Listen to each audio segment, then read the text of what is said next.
Hey, how's it going? Let me just get that out of my sight. I went to do a video yesterday and I forgot that I have this Android phone now that I can use for making videos instead of the iPhone that, unless I can make an 8-minute video, I can't upload a video on that thing because the phone storage got full.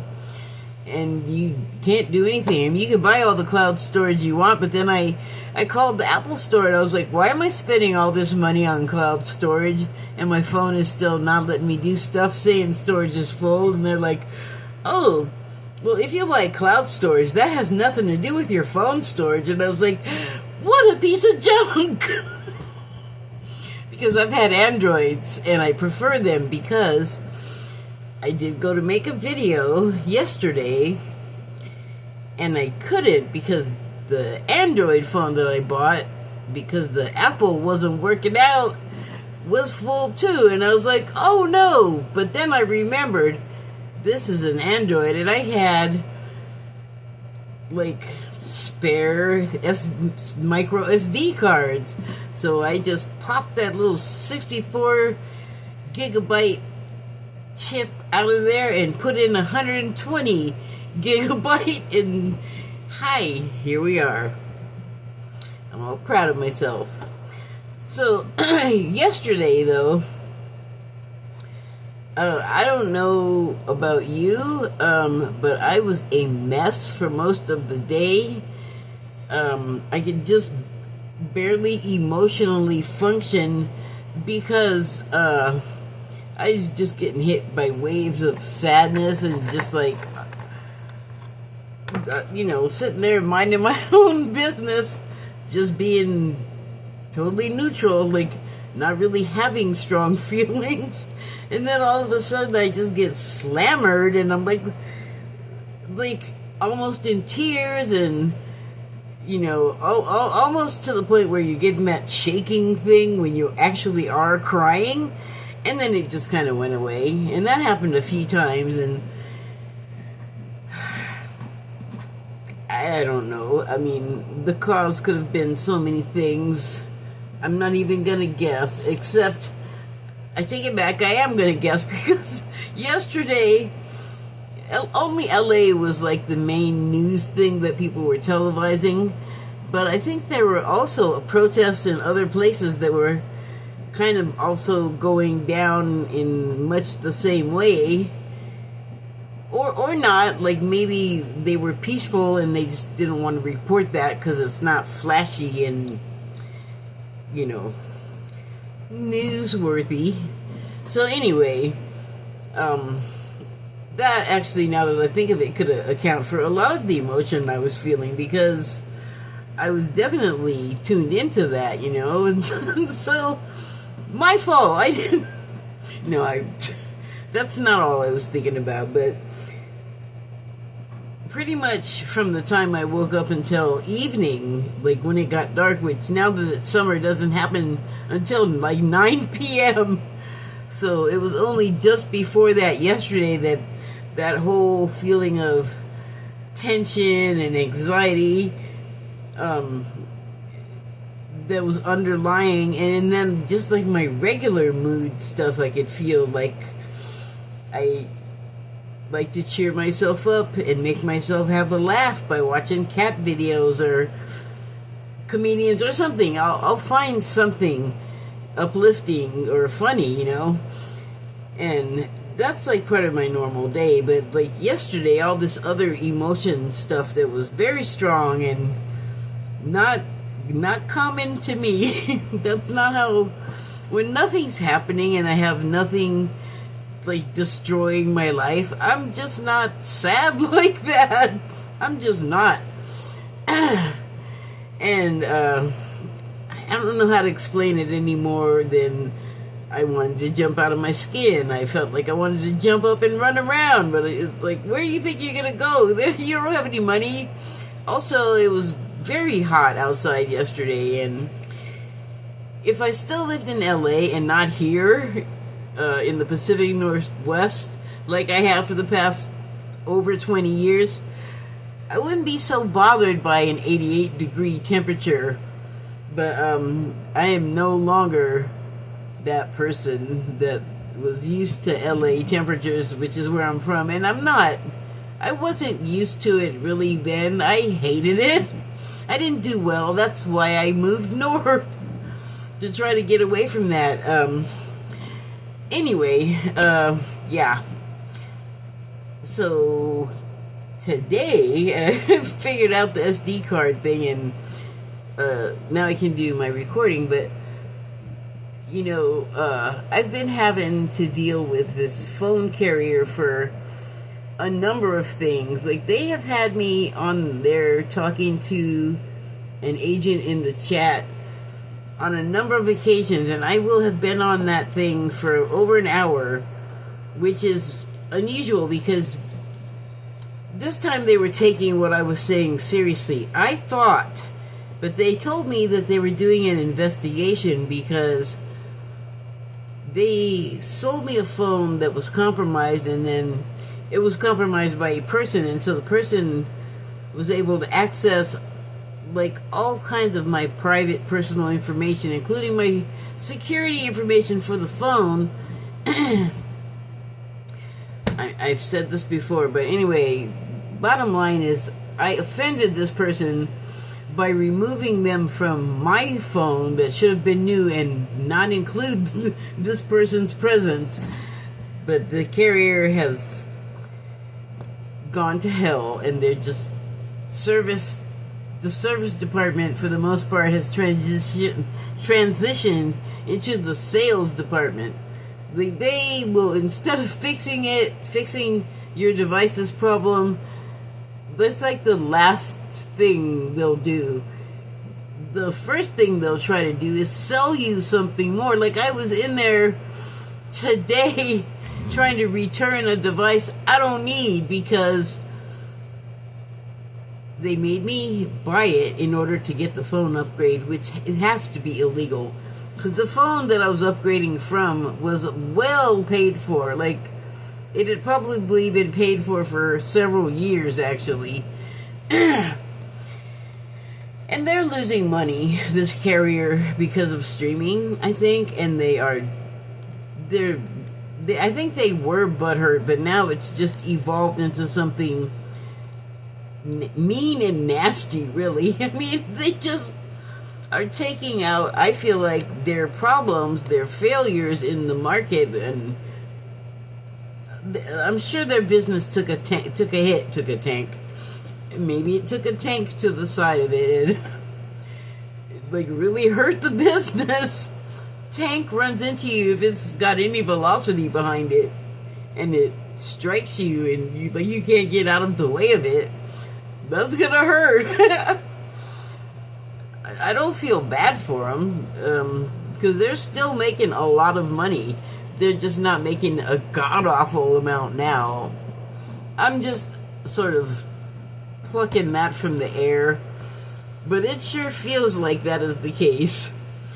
However, even though I was not satisfied, what I did figure out is whatever they were telling me in the chat about an investigation, that I did reach out again because they didn't get back to me when they said they would.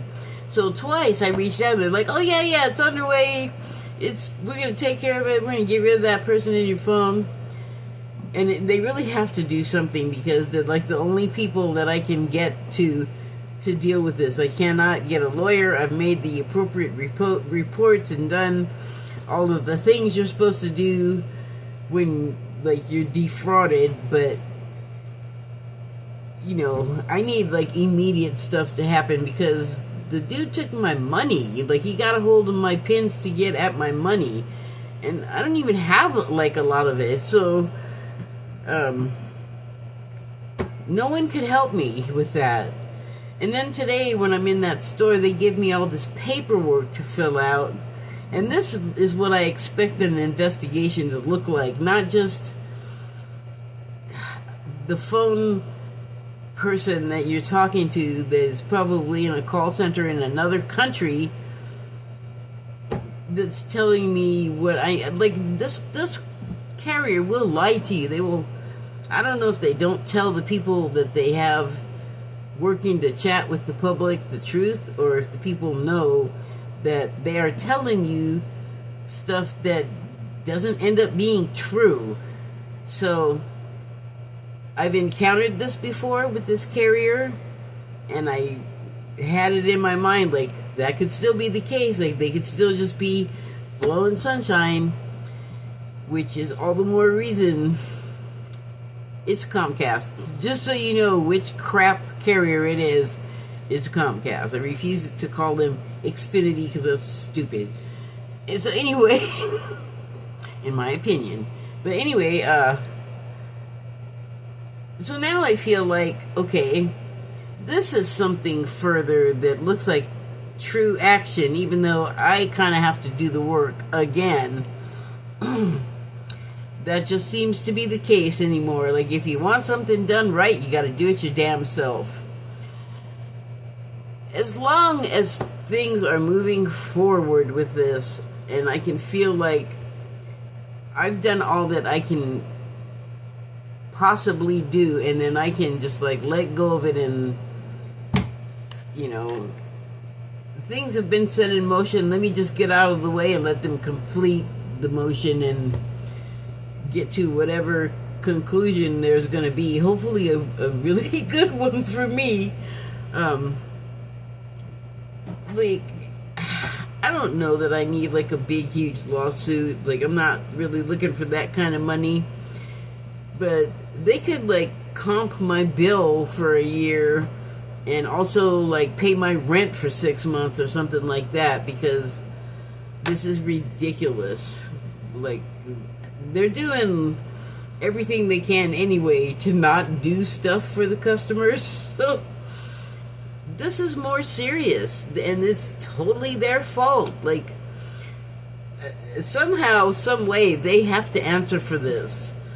And I was feeling, as one might, in a David and Goliath kind of situation with a corporate machine like Comcast, and then just like a person on Social Security that I don't know how to work the technological age well. Like, I get it eventually, but I'm lagging behind, and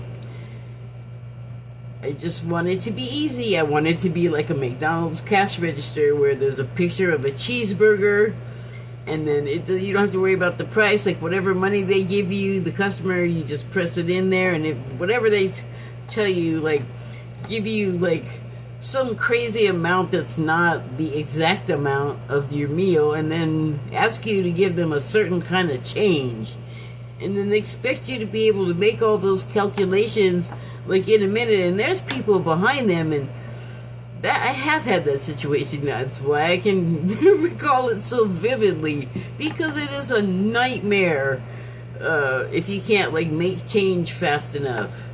And that was my first job as a retail salesperson, and it was a totally non-electric cash register, if you know what one of those even is anymore, people that might be looking at this.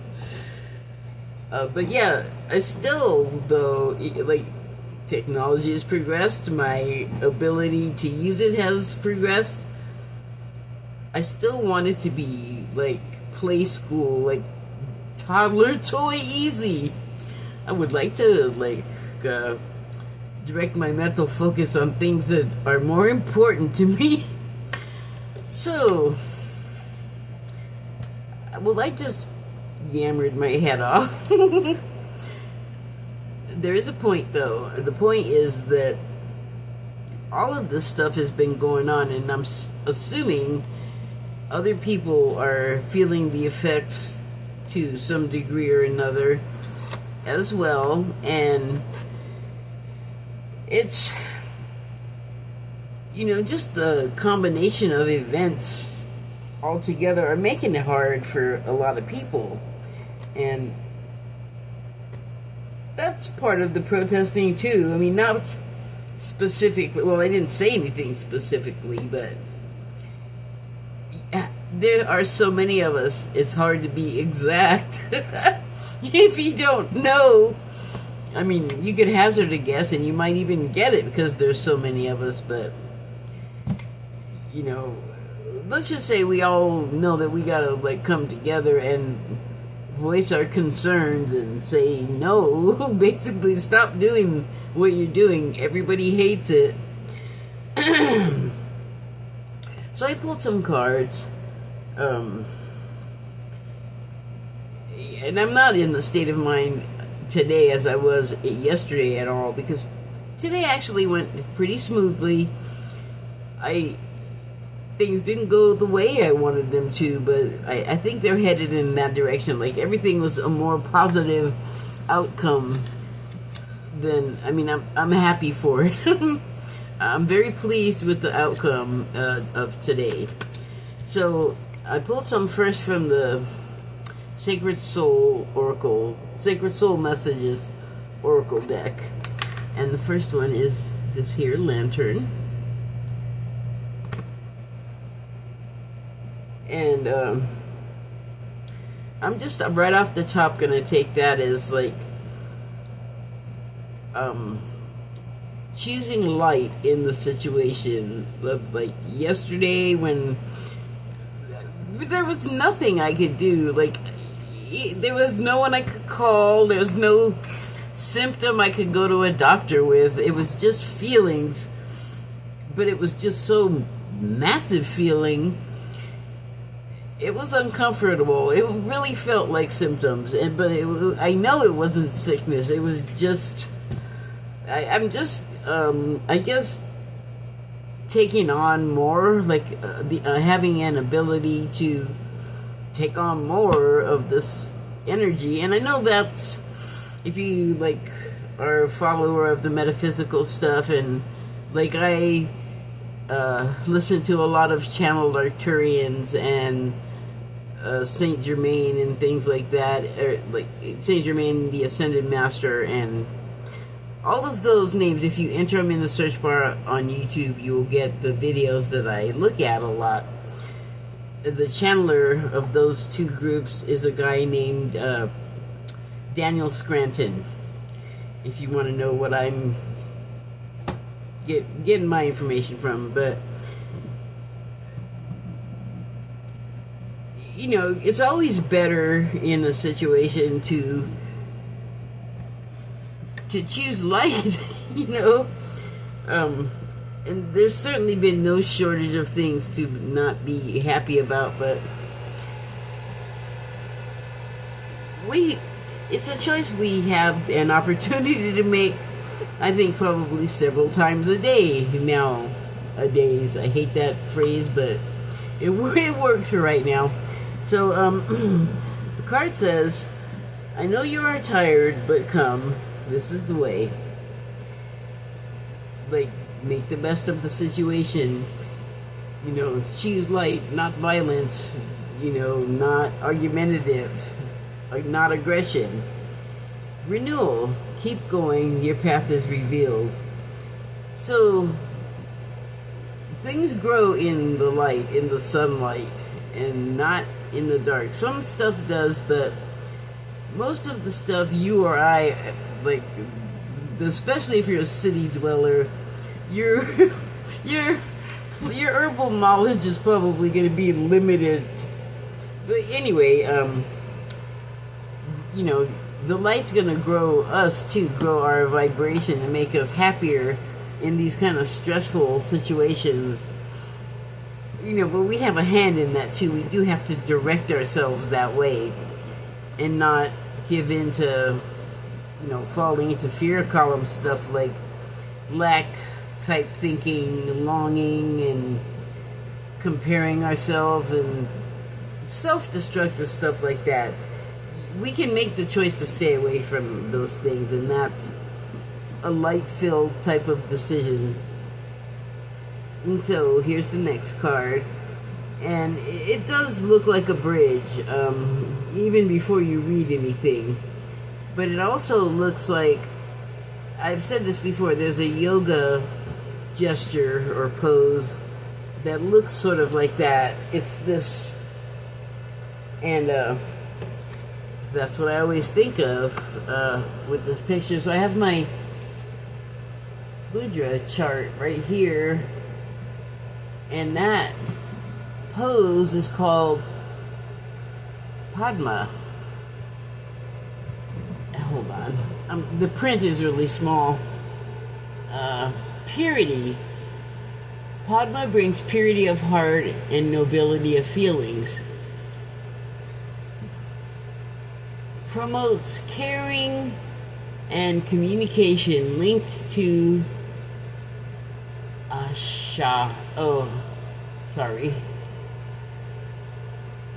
Anahata chakra. I've never even heard of that one. I sure would like to get the same chart with larger print. So I'm going to read the card, and it kind of fits with the chakra thing. Love is the bridge between you and everything. Connection, oneness, finding your way forward.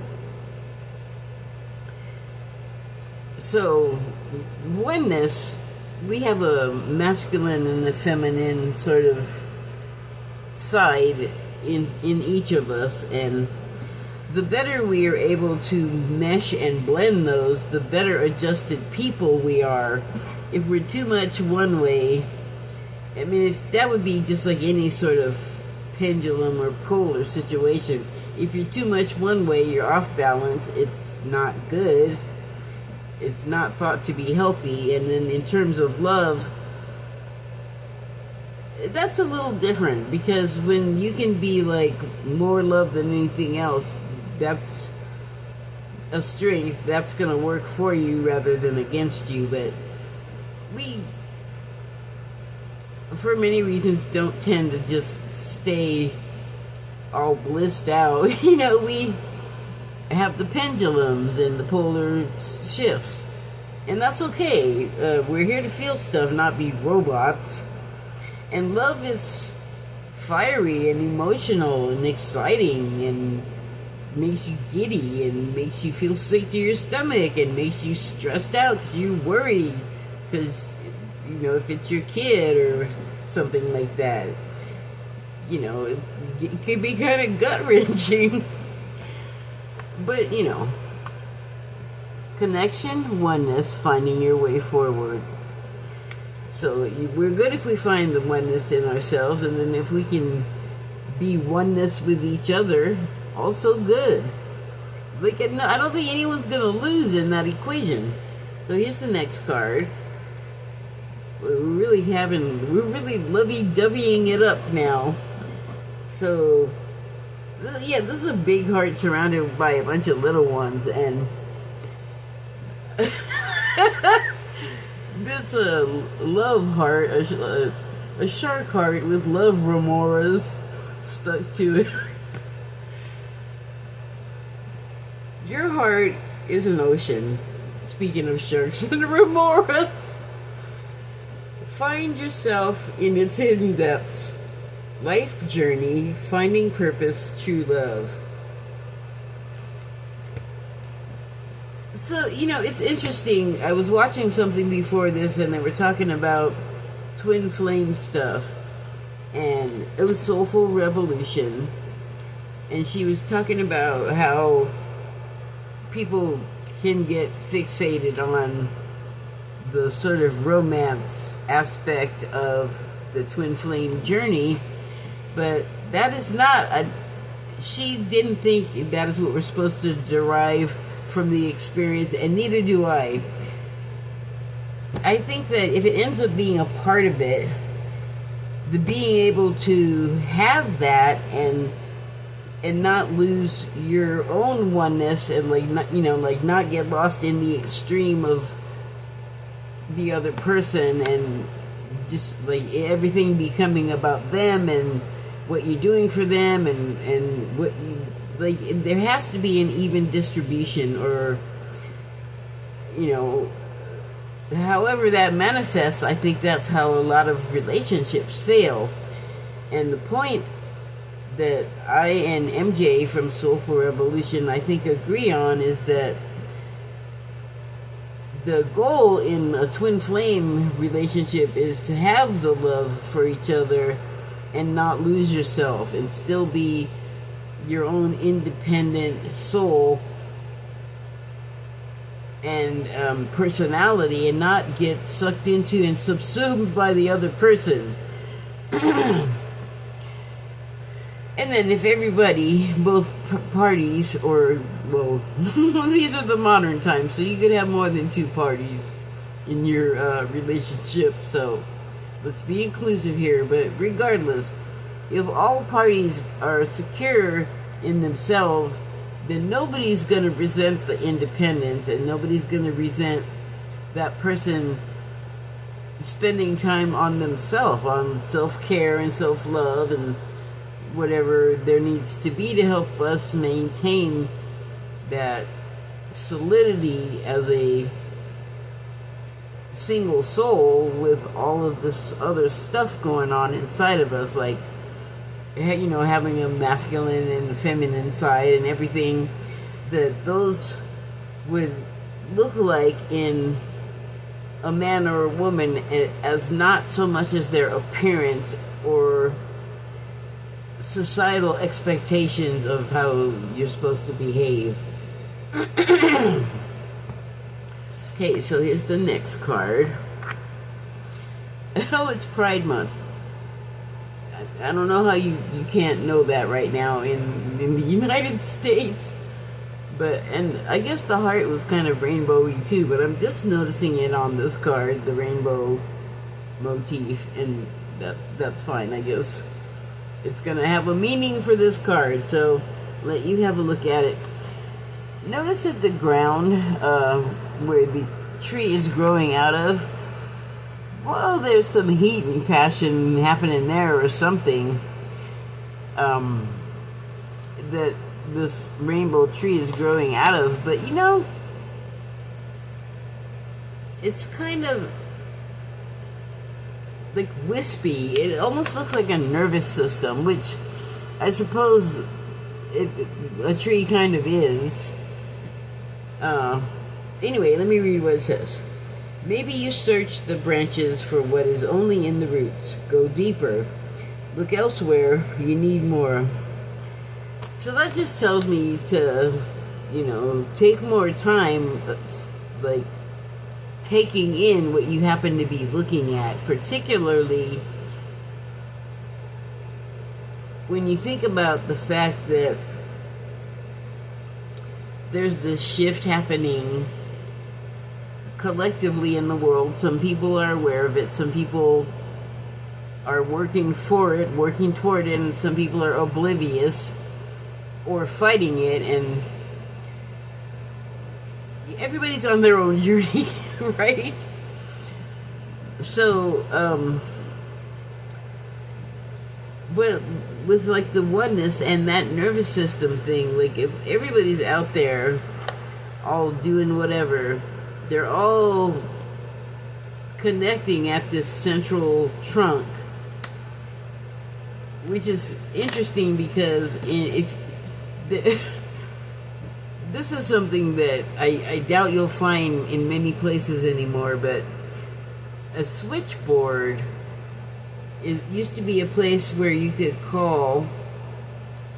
When the phones first started, you had to go through a switchboard. So you pick up your phone and it would go to the operator, and then the operator at that time would have this sort of panel in front of them, and you could plug plugs into it. Like if you've ever used an amplifier, you know that the cord for like your guitar or whatever the instrument goes into a hole, and that's what it looked like on the switchboard, because I actually had a friend that worked at one of those places, so I got to spend a lot of time with them. And that was interesting that came to me, because that's like also like a communication thing. And the thing about this, what this card is saying, is that we just kind of look for, I feel like it's saying, we just kind of look for like that instant gratification or that quick pat answer when there's more below the surface to the story that it's going to have to do with every one of those branches, every one of those nervous fibers that are part of a whole, like your body or the earth body, because this is growing out of something. And to my knowledge, we have not sprouted flora with our human bodies. So,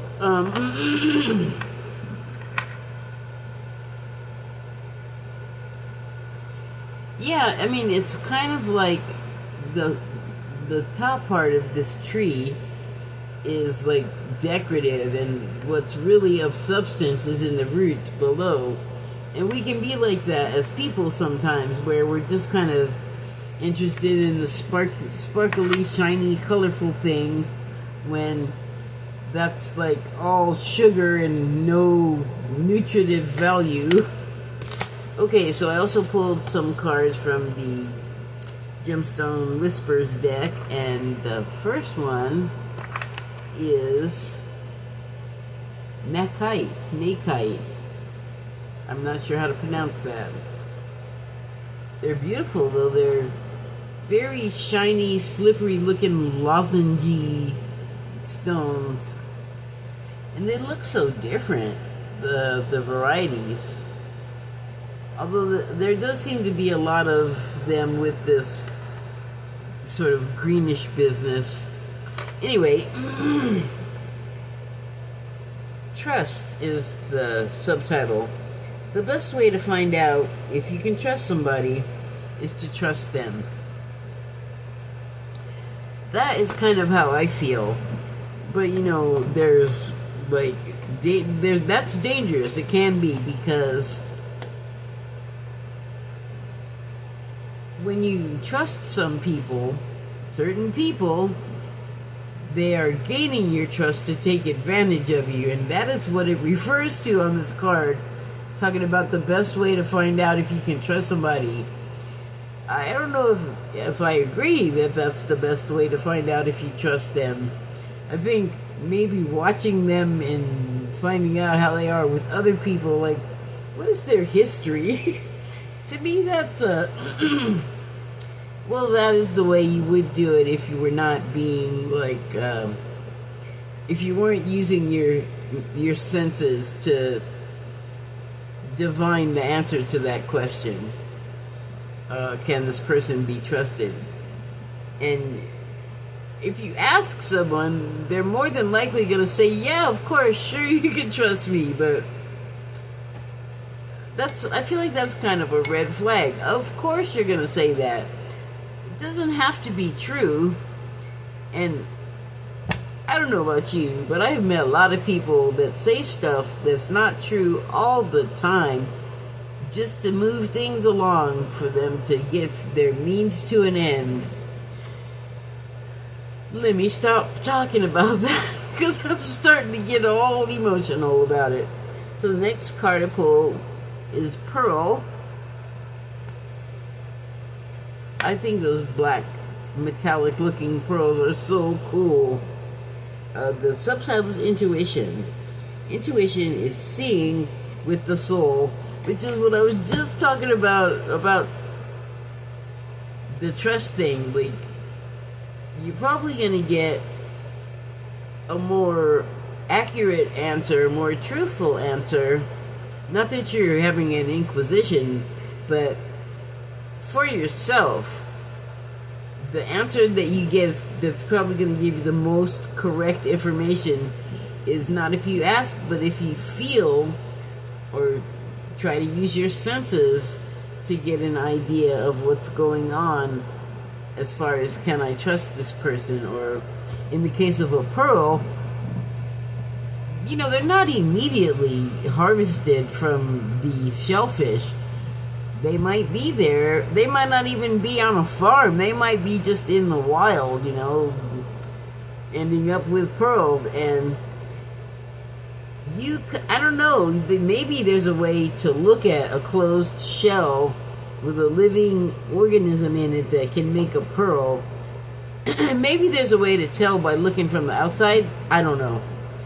But it's just interesting that And you know, pearls don't only grow in oysters, they can grow in mussels, clams. Like, it just has to be a shellfish that can, you know, do that closing thing. And so that seems kind of mysterious to me. Like, you don't necessarily know if there's going to be a pearl in there, and you certainly can't ask it. So that's a situation. Well, maybe you can. I personally cannot communicate, as far as I know, with shellfish, but some of us are endowed with stronger senses in certain ways than the other. I'm just saying that seems to be what the card is talking about, to be able to use your intuition to see past something that is opaquing your view, you know, that is obstructing your view. So the next card is amber. And so amber is fossilized sap. I don't know if you know that, tree sap. It could have actually ended up in this shape as a drip. It must be natural, because it seems like if it were shaped by like a machine, or like somehow a man did it, there would be marks on it. And this is, for one thing, it's got this irregular deal at the top. Okay, everybody, it looks like a booby with a nipple. Let's just get it out of the way. But it's an imperfection.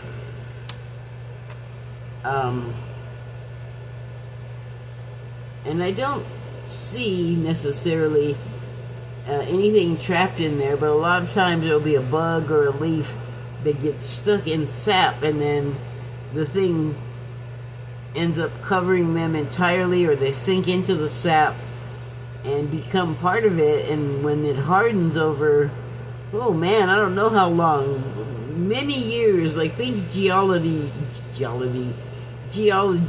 type years, so like hundreds of thousands of years likely that it would take for a drip of tree sap to harden and become something so beautiful you want to make jewelry out of it. I'm just going off. Let's just see what the card says. Healing. The wound is the place where the light enters you, which implies that it wasn't getting in, and maybe we, you know, in this life where we are doing stuff with intent and purpose that we may not necessarily remember, we do, I think, place obstacles in front of ourselves to challenge ourselves, to make it interesting. And because we're the way we are, it might not immediately be clear that it is us setting things in motion. Another of the mysteries of life, of the life where you have it all planned out, but you have no memory of doing so or what you plan until you're right on top of the events. Keeps life interesting, like if you know to think about it that way, as opposed to the life where you don't think about it that way at all, which is the life I had before I familiarized myself with this stuff. I could very easily just have been oblivious to all of this stuff. Anyway, here's the last card, and it is called Malachite. I love how this just looks like a planet. A beautiful one, like water, you know, total ocean world. The subtitle is Judgment, and it says, reserving judgments is a matter of infinite hope. Well, I mean, I have to think about that for a second. To reserve judgment is not to speak what's on your mind, which, I mean, I can be a bit of a blurter, but I also know that there's a time and a place for you to introduce your opinion unsolicited. That's what I'm getting, like, there's a time and a place to speak, and you use your judgment to know and to learn the right time to say things. Like, you might have something that's kind of like will be so honest and such a revelation to the person you're saying it to that it might just like knock them for a heck of a loop, and you don't even know if people are going to come back to you from something like that. But what I'm thinking of is people that have known each other long enough to where they can honestly confront them with like bad behavior, for example. Like if the person is just like acting up in some way, it would take for me to listen and like properly accept what's being said to me. It would have to come from somebody that I know knows me, because if you don't know me, I don't want to hear you telling me how to anything. I don't think I'm alone in that. So for me, what I get out of this is reserving judgment is just keeping it zipped and just continuing to observe, because if you speak before whatever is going to happen, you're kind of robbing yourself and any other participants of the experience that perhaps was arranged by spirit, perhaps because you and the other people involved prayed or really hoped for something or some situation, event to come to be, because it's going to make you happy in some way, because in some way that is what you want to happen. And now I don't know where was I when I started saying that? I don't even remember.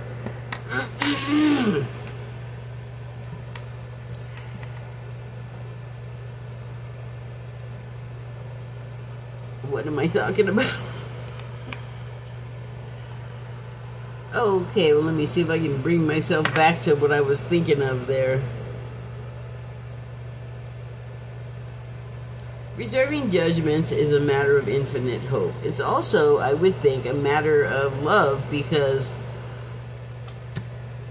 as a blurter, as I mentioned, sometimes you say stuff that you, didn't mean to say. It wasn't the right time to say it. So that is another reason to withhold judgment. I feel like it still amounts to the same thing. Like, shut up and wait and see what's going to happen. Don't be like the people that I've been trying to talk to on the phone to resolve my problems, who will not let me. Like, they just decide before I'm finished telling them the whole story, because you kind of need to know all of it to know why it's so disturbing.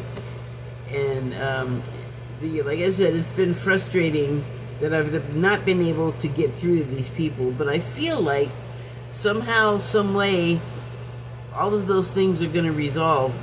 Just like I feel like these cards have been talking about how to sort of make your way through the current times. And they're all pretty positive, and they all sort of point to finding strength within ourselves, strength and understanding of how to interact with other people, like in a healthy way, and I don't know, in a fun way, in a good way. Like, here's another form of resistance. Stop fighting with each other. Like, find ways to find common ground. It's not what we typically imagine resistance to be. It's not a protest. It's not a, well, whatever else like a protest that an activist would do. But it's a quiet, effective way to add to the entirety of the resistance movement. Because everybody has a different skill. Everybody is comfortable doing, not everybody is comfortable doing the same thing. But I think the point is that there's a bunch of us all working together to a same goal, and joining together, you know, and then finding that light and following it, like leading other people to it and away from like the negativity that, you know, you could run into it at any moment. Okay, so I'm done. Thank you and good night.